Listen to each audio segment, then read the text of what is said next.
see everything in just a second. Alright, watch your legs. Alright, scoot a little bit closer. Bring them a little bit too.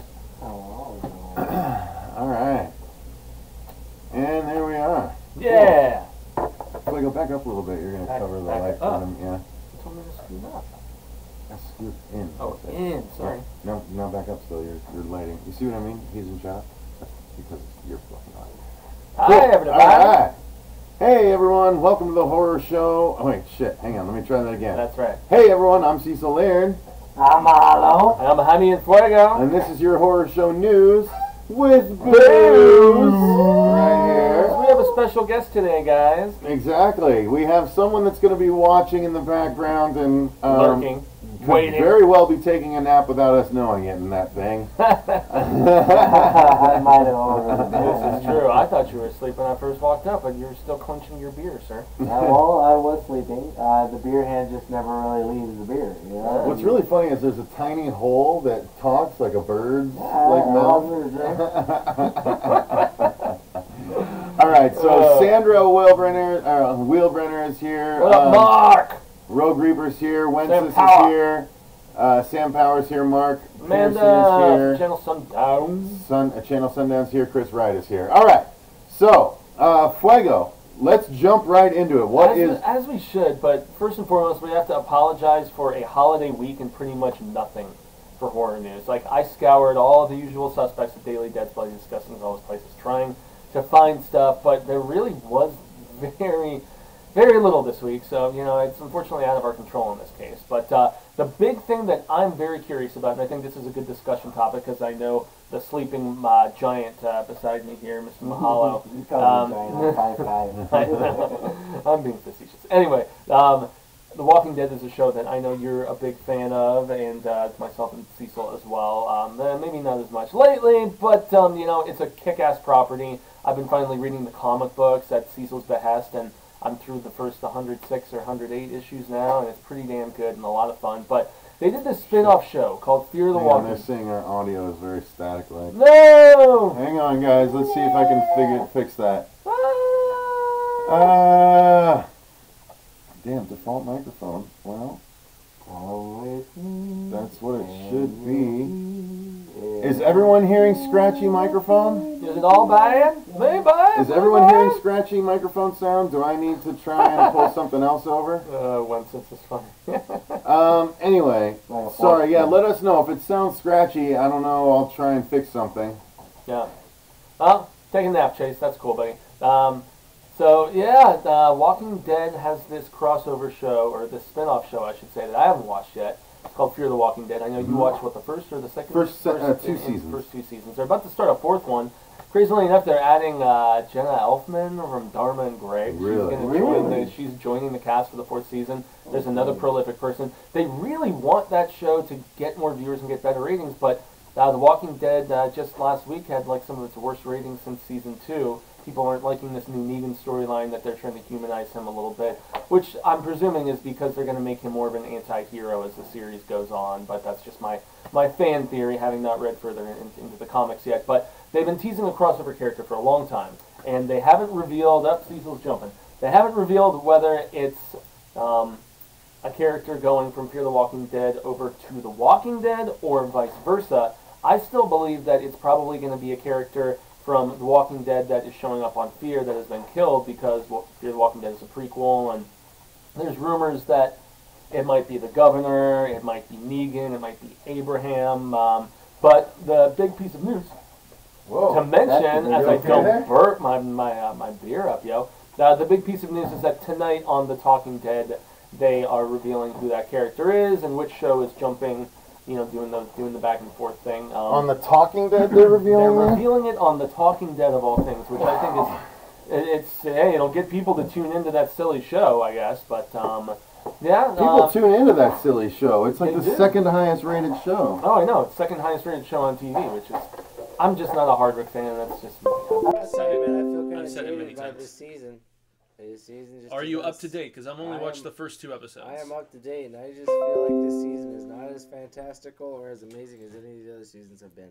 Well, 7 felt like it was going on a downward slump, in my opinion, in a lot of episodes, too. So, I honestly haven't really loved The Walking Dead since Terminus Season 5, I think, since then. It's been... Guys, how is that microphone? Is that any better? Is it loud, scratchy? Is it peaking because it's too loud? Or is it okay? Is this one better? Let us know in the comments if this is better, but continue, Fuego. Yeah, so that's... There we go, that's no about the extent of static, it, says you know? Wences. Okay, cool. Yeah, fan theories jumping all over the place and stuff, and people just wondering if it's a character going from fear, No static, but quiet. ahead of time, into The Walking Dead, or if it's going to be... I still think, they are going to give some screen time to somebody, a fan favorite of some sort that's already dead. A Glenn, an Abraham, somebody like that. But is that any better volume-wise, guys? Complete another bull. Let us know if it's better. So? Yeah. You wouldn't want to see more from a character who's dead that you're never going to... No, because any character that's dead had how many seasons to develop themselves? Much better. Okay, cool. Yeah. Awesome. Yeah! I love seeing that many. It's better, it's much Yes. better, it's much better. Okay, cool. That's what she said. Glenn had how many seasons to develop themselves? Abraham had how many seasons to develop themselves? I think if they're going to shock and awe, don't go back and give me flashbacks to people I already know. Reading the comics, I was surprised at how prominent of a character Abraham was. He basically took over for was it Tyrese? Tyrese had a great death in the show. Great death on the show, but it was funny, after he got killed at the prison, it was like Abraham kind of shifted in and took that like bigger, beefier, muscle, homie role with Rick, and so... but it's just funny reading the comic book and seeing the parallels and stuff that they changed and whatnot. But is anybody... Neither of you guys are saying much, so I'm guessing we're not too excited about the crossover capacity. I just think they're trying to, save Fear the Walking Dead, and it's maybe only sticking around because of the fact that it's a Walking Dead property. And well, I mean, it's like it's an offshoot, and because it's an offshoot, it's always going to be riding coattails, and as long as it's riding coattails of something that big, it'll always be prominent in media. Well, I heard the 3rd season got even better. I mean, I've heard the 2nd season was better than the 1st, but not by a whole lot. The 3rd season. Yeah, Vince Rush is here. Hey, Vince, so good news, man. I finally am going to have the extra money to pay for the script writing software so I can finally finish editing the script to get you the most up-to-date version of it. I don't want you to think I've forgotten. I definitely want you to take a look and see if it's something that's worth your time, but... Oh, man, I'd be dying to see your take on it. So, just so you know what's coming. Amanda Tamayo is here. Yeah, Brady is here. What up, Brady? Haven't seen you in a while, buddy. It's been a minute, Good to see you. Brady. Gave up on The Walking Dead, man. Just couldn't watch it anymore. Chase Smith, I'm more excited for American Horror Story crossover, and I haven't watched it yet since Murder House. Wences, okay, question for Fuego and Friend. When does Mahalo. The Walking Dead... Yeah, it's Mahalo from Chiron, guys. Yes. Or Chiron. Created heroes in response. Yeah. I actually really love the 1st season of The Walking Dead. Some people think it's slow. If you think the 1st season's slow, though, the 2nd season is not going to impress you at all. The show really kicked into high gear, in my opinion, in seasons 3 and 4, and I don't know if it's really... That was like the apex of The Walking Dead for me, was in 3 and 4. But. Totally agree. The 1st season was phenomenal. It was a shorter season, and it was great. It could have been a standalone series all on its own just from the 1st season. 2nd season was mommies and zombies. That's what 2nd season was mommies and zombies. The 3rd season, they really started to kick back into things. I'm still a little if and or on the latest season. I don't feel like it has enough oomph, but we'll see. It's still going. Yeah, well, low ratings and more people watching it digitally as opposed to like when it's initially broadcast and stuff. But I'm still curious. I want to make some time to watch Fear the Walking Dead, so that's at least me. I do want to get back and finish the 3rd season just so I can catch up on everything because I'm a completist like that. But man, I'm so far behind. I'm behind on Supernatural, Walking Dead. I still haven't finished the 2nd season of Preacher, which I really want to finish. Yeah. I almost bought it on Black Friday. I had it for like $8. Oh, shit, really? Why didn't you? Because it was the last copy, and I was just penny pinching, and I was like, I can just stream them with Damn, the YouTube. You're right. I need to just buy that shit. Because I really like the 2nd season Season far. of Preacher was way better. There you go. Rubber soul, brah. Oh, I got my hollow in tow, yo. How's it going? What were we just talking about? We're talking about the Walking Dead. Oh, yeah. First 6 issues of The Walking Dead. No, Something Vince Rush brought to my attention. What movie were we just talking about that I need to buy? Oh, we're talking series, Preacher. Series, Preacher. Okay, Yeah, thank Preacher. you. Yeah. No, something Vince brought to my attention, which I thought was interesting when I was first starting to read the Walking Dead comic book, was how they did the artist change after the first I guess collection, the first 6 issues, the first story arc, I guess would be the proper terminology for it. Do you like the guy that they've stuck with since then, or did you enjoy the art in the first 6 issues better? That's so funny. It's not unheard of with Kirkman. Mm-hmm. Kirkman started out Invincible with an artist, and then eventually went to another artist for like the next 100 issues. So yeah, it's crazy. I like both. Yeah. He's done plenty of work with all of them. The guy that started and then left, I think he did most of Battle Pope with, if I'm not mistaken, or something like that. What is Battle Pope? Battle Pope is the first thing that Robert Kirkman did. It was about a hard drinking, hard cursing Pope with Jesus as his sidekick taking down evil. Jesus take the wheel. It was really good. So. Yeah. Cool. Yeah. Well, since some people are bored by The Walking Dead, let's move on to our next story. Now, another current property that I have mixed feelings about the direction they're taking it is the Halloween franchise, because when they were initially saying, yeah, there's this, David Gordon Green and Danny McBride working on this new version that's gonna bring back, Laurie Strode. It's gonna have Jamie Lee Curtis in it. I was fascinated by that. Yes, like maybe the original Scream Queen in a lot of people's minds and stuff. But originally they were saying it was going to take place after H2O, and it was going to ignore Resurrection, and then they pushed it back and said it was going to go from 2 onward. But they did make the recent revelation that it's only going to take the first film into tow and then diverge into a completely different territory, which means she's not Michael Myers' sister. Didn't they say it was going to, in fact, say that it ended differently? It ended differently? Yeah, and so, but I mean, they didn't reveal her being Michael's sister until the second one, right? So that means that's thrown out the window. Yeah, and they're essentially just doing the, most of part 1. They're not even, oh, God, I don't know. It's more like a fan service. Yeah, well, not even really, because they're ignoring the ending. Yeah. Yeah, but the filming was supposed to start in October for this movie, and it's now been delayed till January, and so some people are starting to wonder, they're like, is it going to make its October 19th release date, which they have had all this fanfare and has been set in stone for a while now. Blumhouse is producing this film. I'm going to ask Mahalo over here, man. Do you like this idea of kind of retconning the series and ignoring all the sequels and just changing shit up, man? I hate retconning just in general, because it's kind of like a FU to everybody who's watched the damn movies leading up to. But you know what? Sometimes you gotta erase something to make sure the brand new start is good. And if they retcon it and it starts off really well, then good for them. If they retcon it and it does how I think it's going to do, then they're probably just going to continue retconning everything. Yeah.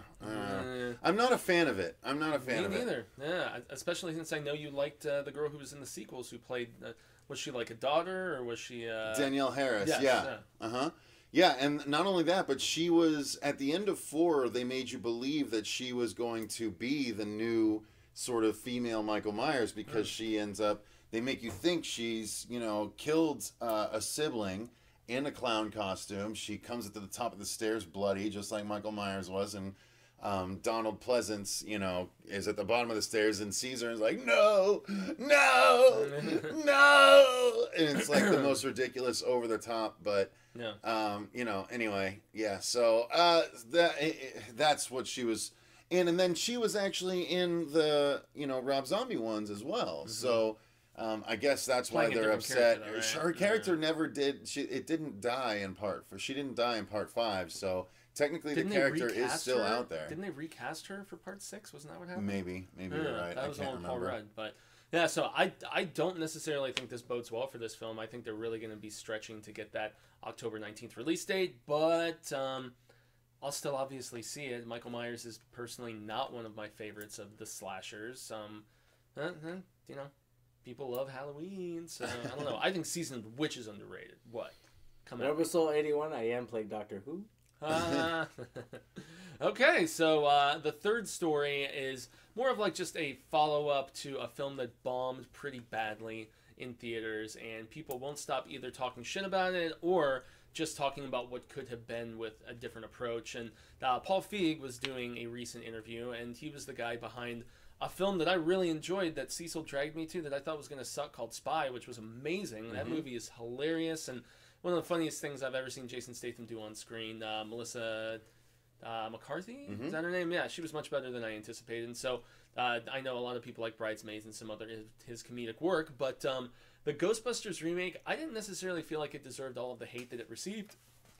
Boy, did some people hate on that shit, though. So Paul Feig just keeps looking back and thinking about what he could have done differently, and he said that this past week he was disappointed that the movie became a cause. That was his exact terminology. He's like, the fact that, people labeled it as this, I'm woman, hear me roar kind of thing or whatever, and that was never really his intention.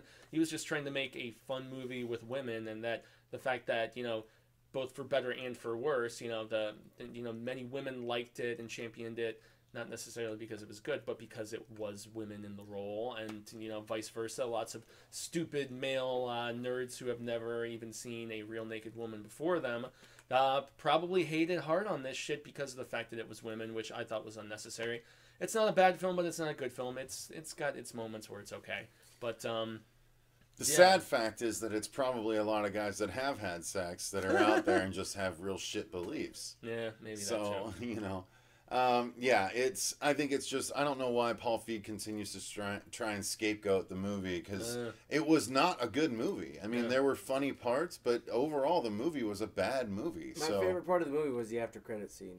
Where they left it open for Zool. The reference to Zool, because to me that was awesome. But that's because I'm a fan of the original Ghostbusters. This one had super huge potential. They could have made it a whole universe where these lady Ghostbusters are now creating something, and they have to team up with the original Ghostbusters. Maybe they're learning from Bill Murray, but it fell flat. What would have been awesome, actually, now that I think about it, is if they had gone. I mean, they got Sigourney Weaver back in the cameo role. So why not? Everybody cameo. Yeah. Why not just have it be where Sigourney Weaver is actually in the movie, and she ends up being secretly the big bad, still under the influence of Zool. See? And then it's Girl Ghostbusters versus Sigourney Weaver, That could have been dope. That would have been really cool. Rob said it was better than Dark Tower. Well, that's not really. That's not saying There's much. a lot of things better than the Dark Tower. Okay. Feig forgot his roots, freaks and geeks, watching that, then watching Ghostbusters, hard to believe. Yeah, Chase raises a good point. I just didn't think it needed to be hated on quite as much as it was, and I do at least understand that Feig was like, no, I wasn't trying to start a revolution with this film or whatever, but he knew that it was going to be divisive with that sort of casting. He had to have known. And with not being a sequel with women, doing a remake with women where I honestly think it would have been better if instead of cameoing as different characters when they had the original guys there, aside from, Mr. Spengler, unfortunately, who's passed on. I don't know. There was a lot of missteps with that movie. They could have had Rick Moranis in there running around like his hair was on fire, and it would have been better. Yeah. You know what I mean? They missed a lot of points that they could have really made the Ghostbusters universe a lot bigger than it was. Yeah, well, let's move on, Fuego. What's we shall next? move on. So next is actually just a little roundup that we need to recommend to you guys, that there's 2 fan films that we are looking forward to reviewing. Once again, scraping the bowl for stories this week, man. Being a holiday week, there's very, very little to talk about. But there's 2 different fan films that, since we made a fan film, Cecil and myself, that he wrote and directed, and that I was very blessed to act in, the Sweet short film, if you guys haven't checked that out, in the American Vampire universe. There are 2 new fan films, one from the beloved Stranger Things property, and then also another from Silent Hill. It's called Silent Hill Revelations. That's the one that I'm a little less familiar with, but that was kickstarted in 2014, and it took so long to come out because they just kept trying to, gather together more money for the post-production aspect, for the effects and stuff, and they have said that it is awesome. It's better in some aspects than the second film, which a lot of people hated on, but I still think the first Silent Hill film was pretty solid, man. I felt it was pretty solid, but I'm a Silent Hill fan, and it wasn't enough. It wasn't enough. It wasn't enough? Okay. Oh, sir. There wasn't enough creepiness. There wasn't enough scariness. They thrillered it more than anything else. The ghost who done it kind of thing, but it was still a good movie. I really liked it. I love Pyramid Head, and anytime you put Pyramid Head in a movie, I'm buying it. Yeah, we have a buddy who's on the convention circuit all the time who does a badass Pyramid Head cosplay, dude. Yes, Smitty Tut. Smitty Tut, yeah. Awesome. But the other short film, the Stranger Things one, it's called The 12th Search, I believe. I just want to make sure I'm getting it right. Yeah, and this one takes place in 1984. It's the first ever Stranger Things fan film, and people are like, it's good enough to tide you over until the third season. It doesn't feature any of the characters. It's basically just some other people stumbling around in the woods and coming upon the Upside Down and encountering some creatures and stuff. I'm really excited for Cecil and I, once we've all finished the second season of Stranger Things, to actually check out this fan film, because I feel like You guys haven't finished? there is a lot now. I haven't finished. I've finished. Did you? Okay. Well, Yeah, well, can we I finish? finished it Can I like finish? 2 Okay. weeks ago. Okay, I'm finished. No, but I'm excited once I finish it for us to actually do that, because there's a lot of people that wanted Stranger Things to be an anthology. Remember that? Before they announced that the second season was going to bring back all the same characters and go back to the same Sleepy Indiana town, there were people who were like, no, let's just, make it like American Horror Story and follow a different set of characters encountering the Upside Down or whatever. They didn't take that route, but I still feel like there's enough room in that mythology and the universe that they've constructed to really play and, enjoy themselves and be creative. So, yeah, the 12th Search and Silent Hill Revelations. Thoughts, Yeah. gentlemen? I'm interested to watch both. I'm not familiar with. I've seen the Silent Hill movies. I've not played. I tried to play 2 a long time ago. I didn't get very far. I liked. You never do. I liked all the game, or I liked the idea of the world, but I didn't play the games. And I did kind of enjoy the movies. So I like I said, I like the world, so I'm into this idea, but I can't say I'm super excited about it. The Stranger Things one, it's nice to know they didn't use any of the characters, because that's what I didn't want to. That's why I wasn't excited when you first mentioned. I was like, I don't want to see other people play the characters. No, those kids they become icons at this point. So. Yeah, so I'm into the idea of it being like, oh, other people experiencing the Upside Down. So I am excited. Mahalo? I'm super excited. I love movies that feature I love kids. movies too. I love movies that features kids, but it just gets boring after a while. Give me adults. Give me Fair adults. enough. Really? Yeah. Monster Squad, bro? Monster Squad is awesome. It's always awesome. It's campy, but every time you add a kid to it, to me, it's more campy. Unless that kid is being devoured by some kind of creature. All right. No, Yeah, that's I know. always... like the beginning of Mimic, when those two kids get Oh, eaten such in a the- good scene. Yeah. Guillermo del Toro, by the way. A young Guillermo del Toro. So, as we continue trudging through this vast expanse of stories, guys, there is a new comic that was just announced by Dynamite Entertainment. They've got a ton of different film properties over at that particular comic line, and this one, I guess it feels like a natural pairing based on the cheesiness that both of these properties exude, but there is a Ash Williams from Army of Darkness comic book that is coming, where he is going to be paired with none other than the Knights in Satan's service, Kiss. Yeah, and Go to kissonline.com right Dude, now. they saved Santa Claus. Kiss saved Santa, and now they're gonna save Ash. Well, it's actually supposedly the other way around from what I was reading in the synopsis. So they get kidnapped into some deadite dimension or some shit, and Ash misses the concert as a young guy that he was supposed to go to, and that was like a formative concert that really, expands his life or means a lot to him or whatever, and so he has to go and try to rescue Kiss. It's coming in February of 2018. That's when the first issue will be debuting. So Sounds awesome to me. I didn't start really liking Kiss until I saw them play live at it was a festival of some sort, and I was actually very entertained. I've had a greatest hits or two or whatever, but I actually wrote an article back when I was still doing print journalism called Kiss Were Made for Loving Your Money. And that's because they have merchandised the fuck out of themselves. There's a Kiss casket, for God's sake. Do you love Kiss enough that when you die, you want to be buried in a Kiss casket? Someone's And bought of course, they spell it with a K. But I don't know, man. I don't know. Are you a Kiss fan, Mr. Cecil? Hell no. No, I am not. Even some of the songs, they don't offend me, but they are not something I want to hear on a regular basis. So yeah. Well, after seeing them live, I went and I started buying all the Kiss records, and I think I got up to Love Gun. But I'm gonna second the notion that I saw somebody. I think it was Kevin Kevin Ketchy. I love the Detroit Rock City movie, though. That is a fun film where they put the mushrooms on the pastor's pizza and he starts tripping out. And I haven't seen that. They just toss the pizza. Has anybody seen Detroit Rock City? Damn it! Anybody else? It's They're fun. not going to talk to you I in know, time I or know. so. It's got a good cast. It's got Eddie Furlong. It's got damn, who else all is in it? A lot of familiar faces from. No, Wahlberg's not in it. But it's a lot of recognizable faces from those late '90s teen movies of sorts, the American Pies and all the rip-off shit. But honestly, I think there is a comparable cheese factor for Kiss and for Ash Williams, and so yeah. I think that's a silly pairing. Holland? You know, like I said, Kiss has saved Santa Claus. They've been around for a lot of years, and they have a Kiss army. So I'll be damned if I speak against them for fear of Kiss coming down on me.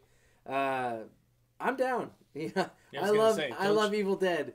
I love Evil Dead a lot. I loved Evil Dead when he had a fistful of boomstick. I loved Evil Dead. Oh, the video game. Yeah, the video game. I love Evil Dead when it was remade. So I'm always down for Ash Williams interacting. I wouldn't be surprised if he chops off someone's tongue. Yeah. He could. I think it'd be cool if Kiss becomes Deadites and Ash has to kill Kiss. I doubt that we would get that lucky. Oh, we wouldn't. Amazing Kiss film or Kiss like related film though. No, not the Kiss Christmas special or Kiss in Central Park. The or whatever. Christmas special? The Christmas special. No, I always think I was actually talking with one of the homies here in the channel, a man from Channel Sundown, about this. The Love Gun bit in Role Models. Have either of you guys seen Role Models? That movie's hilarious. Yeah, it's from David Wayne, the guy behind Wet Hot American Summer, and shit, man, you pull the trigger on my the love gun's his dick. Yeah, it's pretty funny. Anyway. All right, well. I was made for loving the horror show in Chiron. Thanks, Rob. You shit, yo. That's Chiron, not Chiron. Thank you very much. Yes. We appreciate your dedication there. Yeah, I was turning into a Deadite in that one. All right, so the last story I'm actually excited about, and that is that apparently the Venom movie is not only supposed to feature Carnage as the big bad, but he's supposed to be a dark, powerful Carnage, which is, what Carnage is. So there you go. Super stoked for this, man. Carnage is the best villain in all of Marvel's anything. I mean, you have all these crazy villains, but none of them hold a candle to the kind of crazy that Carnage is. I do. I think he's the craziest. I don't know if he's the best, but I do think he's the craziest, and I love that about him. Mm-hmm. He's just unafraid to slice somebody in half, where everyone else is going to have a monologue beforehand. Carnage will slice you in half, talk about your half, and then have the monologue. And then vlog it. So, I mean... That is true. So, Fuego, what about you? No, the exciting thing is that they're over 2 weeks into filming now. So, like, the movie is shooting as we speak right now. This came out.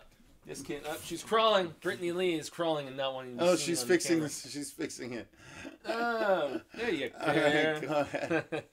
But the first reports that are coming out from the set, there was a couple different people who, one being the personal trainer for Tom Hardy, saying his work ethic is impeccable. But then there was another report where they were just like, this Carnage is dark, crazy, violent, living up to the R rating that they're going for in this film. Nice. And that just excites the hell out of me. I'm such a Maximum Carnage fan. I mean, both the video game and the comic series. Yes, the video game had a Rob just mentioned Jelly soundtrack? I did not know that. I love Green Jello. Dude, I love that freaking game. The bear went over the mountain to see what he could see. Hey, the other side of the mountain. Oh, see, I can do Three Little Shit Pigs. Man, Three Little Pigs. Yeah.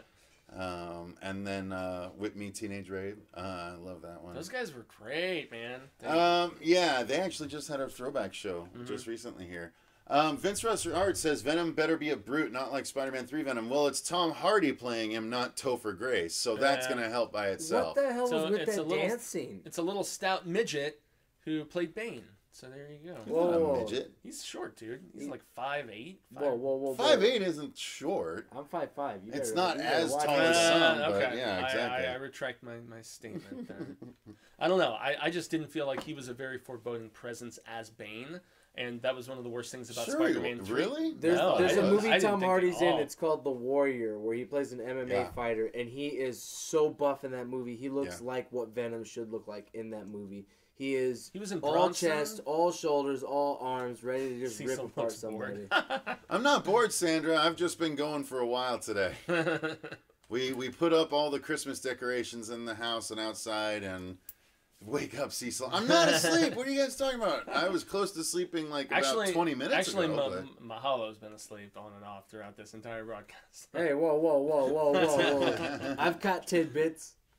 I enjoy this viewpoint from you. No, stare straight and talk because you look like a cartoon character talking. It's so hilarious. That's all I'm ever hoping for in life, really. That's all I'm hoping for, Cotton. That's all I'm ever hoping for, man. So anyway, yeah. So I'm really excited about this Venom movie. I'm pumped that they're taking Carnage dark and serious. So yeah, I am. I couldn't be more happy about where they're headed with it. I don't know that it is actually going to end up where I like it, but is this intended to be their February release, a la Logan? That's what they're hoping and this for. is what, Sony? Yeah. Nice. But it's not. It's Fox. Actually, no. Excuse me. It's not. No, is it Sony? It's not February. It's they're planning it for an October release. But I think it's Sony, the one that's distributing it, isn't it? Well, yeah, Sony is owned by, Sony owns, the Spider-Man universe. Well, I was just wondering because Fox has taken February for the last 2 years with Deadpool and Logan. No, so I don't know if they have anything. Their claim for October for this one at least. Okay, so, okay, I was just wondering. Yeah, as do so. I mean, Venom coming out near Halloween time makes perfect sense, especially with Carnage. Yeah, Michelle Williams is in it. I forgot about that. She's supposedly playing the bride of Venom. So yeah, so she's playing the psychiatrist. Yes. Oh, I believe so. Yeah. Smell your pits like Mary Catherine Gallagher from Superstar. Oh, my arms aren't in my pits. One is right here. Sometimes when I get really nervous. And then the other is right here below it. It's next to my boob, though. So anyway, yeah. Any final words on this? We got 30 minutes out of a week with no news. So. Yeah, pretty good. So, all right, guys. Thank you guys very much for watching. We're gonna probably record 1 or 2 more things after this, but this will be the last live one today. Fuego is going to go home and put up his Hail to Stephen King. Yes, about Dolores Claiborne. We might actually air that tomorrow, since we're gonna have already aired 2 episodes today. So that might go up tomorrow morning, or look for it at past midnight tonight, which is tomorrow morning anyway. So anyway, yeah, thanks very much for watching. Until next time, I've been Cecil Laird. I've been Mahalo. Gracias, I'm Jaime En Fuego. And remember, stay scared. What's up, Wet Paint Pictures? Sorry you caught us at the end. Laters. And gotta get in here.